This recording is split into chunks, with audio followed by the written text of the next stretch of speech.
Welcome to Spiritual Principles for Awakened Leaders. My name is Christoph Melchizedek. Today we're talking about alignment and how alignment is a key piece. Often one of my mentors, Krishnamurti, who was a great sage in the early part of the 19th century or the early part of the 20th century, talked of a process called the pathless path. Often it's knowing what not to do, which leads you to the place of what to do. And very often as a leader, it's knowing what to delete out so you can stay in alignment with what is the right path to take. It's important that, to understand is that your consciousness has a point of focus to it. And now, if you can imagine that you're shining a torch, right?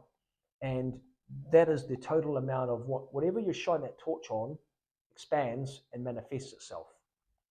If you have got multiple things in your mind and awareness, and your consciousness becomes fractured, and you're shining that torch on all those different things, you're not going to have the same manifestation ability because you're not concentrated. You need to concentrate your consciousness and focus. This means you need to figure out your alignments. The alignment speaks into what to focus on and your choices that you make so that you can move forward that are in the right direction. The alignment is the ability to get aligned with your behaviors and your focuses, both for yourself and for your team. You need to get them aligned to their purpose that feels in resonance with what you're doing in the world. So many of the people you invite in, there has to be a resonance with what you're doing. There has to be a belief in what you're doing is serving and has a calling to their soul, has a calling to their sense of purpose. Because when you get people aligned together, there's a much greater expanded effort.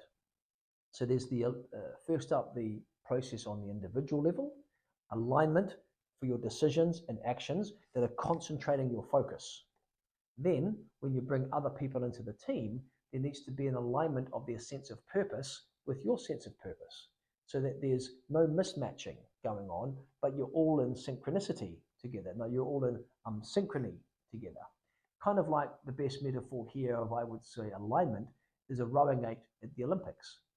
When a rowing eight steps into that boat, they are very aligned with their cadence, with their rhythm, with their speed, and they are working together in a beautiful alignment.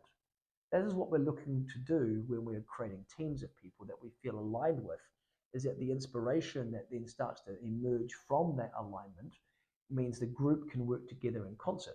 They work together in a beautiful synchrony of actions and motions because they're aligned fundamentally at the base note.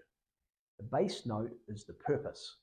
When you get the purpose laid in properly and people feel aligned to that purpose, then from that space we work and act in concert together, working together in alignment, then there's a more concentrated beam because everyone's bringing their own consciousness beam on that one piece, on the purpose, right? And when everyone's aligned on the purpose, you're bringing a much bigger consciousness focus, not just yours, but everyone in the team into that.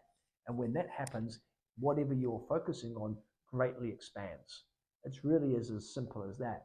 And then in your recruitment process, you need to use your high sense perception, your intuitive abilities to feel whether this person feels aligned to the vision and the mission that you're bringing forth. When you do that, you'll have a natural compounding effect on all the consciousness fields that are coming in for a much greater expansion because of that alignment.